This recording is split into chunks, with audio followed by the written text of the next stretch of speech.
Kutuk versus berkat. Kutuk yang diucapkan oleh orang benar, suci, versus kutuk yang diucapkan oleh dukun, jahat, pendosa. Mengapa ada berkat? Mengapa ada kutuk? Siapa yang bisa memberkati? Siapa yang bisa mengutuki? Siapa yang diberkati? Siapa yang dikutuk? 1. Siapa yang bisa mengutuk? Banyak orang mengira bahwa orang benar dan orang suci itu tidak bisa mengutuk. Salah. Sesungguhnya orang benar dan orang suci itu bisa mengutuk tetapi tidak mau. Mengapa? Karena orang benar dan orang suci itu lebih memilih untuk memberkati daripada mengutuk. 2. Banyak orang mengira bahwa yang bisa mengutuk adalah dukun jahat, penyihir, tenung, santet. Salah. Sesungguhnya dukun jahat, penyihir, tenung, santet itu tidak bisa mengutuk. Mengapa? Sesungguhnya mereka mengutuk itu ditujukan kepada orang-orang jahat lainnya yang memang sudah terkutuk, hidup dalam kutuk dosa, dan mereka dukun jahat itu memilih untuk mengutuk daripada memberkati, karena upah, iri hati, benci, dan dendam. Mengapa? Karena dukun jahat itu jelas tidak bisa memberkati. Mengapa? Karena dukun-dukun jahat itu dan orang-orang dikutuknya itu sama-sama jahat, sama-sama pendosa, dan sama-sama hidup dalam kutuk dosa. 3. Sesungguhnya untuk bisa mengutuk, dukun-dukun jahat itu telah terlebih dulu bersumpah mengutuk dirinya. Sesungguhnya untuk bisa mengutuk, dukun-dukun jahat itu telah menjual, menyerahkan tubuhnya, pikirannya, jiwanya, dan rohnya kepada setan. 4. Manakah yang lebih dulu, berkat atau kutuk? Berkat. Berkat lebih dulu ada daripada kutuk. Sebab setelah Tuhan menciptakan semesta, maka Tuhan memberkatinya. Catat, Tuhan menciptakan semesta selama 6 hari, dan pada hari ke-7 Tuhan beristirahat. Banyak orang mengira bahwa Tuhan capek, Tuhan butuh istirahat. Salah. Mengapa? Sesungguhnya pada hari ke-7 Tuhan menciptakan hari ke-7 dengan beristirahat. Tuhan memberkati hari ke-7 untuk berhenti dari semua pekerjaan dan menetapkan hari ke-7 sebagai hari untuk beribadah kepadanya. Sesungguhnya pada hari ke-7 Tuhan membuktikan bahwa dirinya maha kuasa, bukan capek.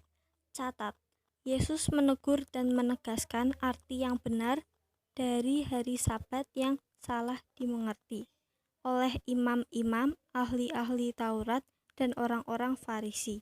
Catat, kamu tidur, pingsan atau koma, jantungmu tidak tidur, dan paru-parumu tidak berhenti bekerja.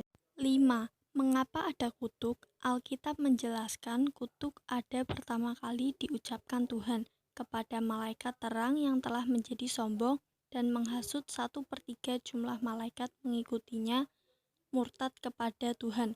Tuhan memecat, membuang, dan mencabut nama malaikat murtad itu dari bintang timur, putra fajar, Lucifer, dan menyebutnya iblis penipu, penghasut, dan setan pemberontak.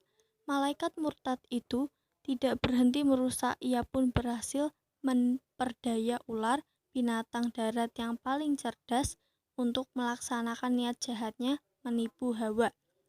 Hawa berdosa melalui Hawa, Adam pun jatuh dalam dosa, Adam berdosa melalui Adam, iblis membalaskan dendamnya kepada Tuhan.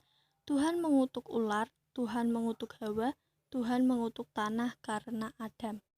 Catat, Tuhan tidak mengutuk Adam, Tuhan mengutuk tanah karena Adam. Mengapa? Karena Adam diciptakan segambar dengan Tuhan sendiri.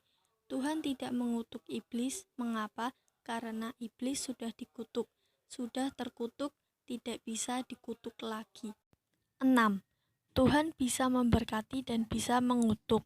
Nabi Nuh bisa memberkati dan bisa mengutuk. Abraham bisa memberkati dan bisa mengutuk. Ishak bisa memberkati dan bisa mengutuk. Yakub bisa memberkati dan bisa mengutuk. Nabi Musa bisa memberkati dan bisa mengutuk.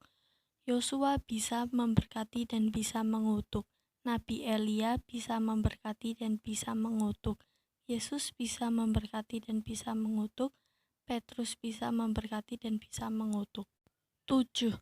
Iblis tidak bisa memberkati dan tidak bisa mengutuk orang benar atau suci. Tuhan palsu tidak bisa memberkati dan tidak bisa mengutuk orang benar atau suci. Nabi palsu tidak bisa memberkati dan tidak bisa mengutuk orang benar atau suci. Dukun-dukun tidak bisa memberkati dan tidak bisa mengutuk orang benar atau suci. 8.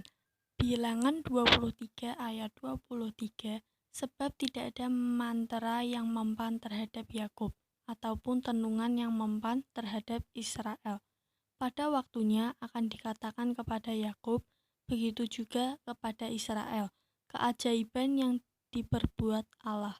9. Matius 10 ayat 28, dan janganlah kamu takut kepada mereka yang dapat membunuh tubuh, tetapi yang tidak berkuasa membunuh jiwa, takutlah terutama kepada Dia yang berkuasa membinasakan baik jiwa maupun tubuh di dalam neraka. 10. Yesus mengutuk pohon ara tin. Akibat kutukan Yesus, pohon ara itu kering dan mati. Setiap pohon yang berbuah mempunyai 3 fase: pra berbuah, berbuah, dan pasca berbuah. Perhatikan keterangan yang ditulis di dalam Alkitab. Pohon ara yang berdaun kembali itu artinya pasca berbuah. Tradisi Yahudi, pada musim berbuah, pemilik pohon berhak memanen buahnya tanpa sisa. Tapi pasca berbuah, pohon itu mulai berdaun kembali dan masih berbuah kembali. Buahnya adalah hak orang-orang miskin. Yesus mendapati pohon ara itu tidak ada buahnya sama sekali. Berarti pemiliknya serakah telah memanen habis semua buahnya. Yesus mengutuk pohon ara. Yesus tidak mengutuk pemilik pohon ara yang serakah, memanen 2 kali dan mengambil hak orang miskin. Pohon ara mati, pemiliknya pun rugi. Syukurlah, berkat Yesus lebih besar daripada kutuknya, dan kasihnya mendahului murkanya. Berkat Yesus itu setiap hari, kutuk Yesus itu hanya sekali itu saja, sampai pada batas waktunya, sampai genap bilangannya. Takutlah kepada Tuhan Yesus, camkan itu. Amin.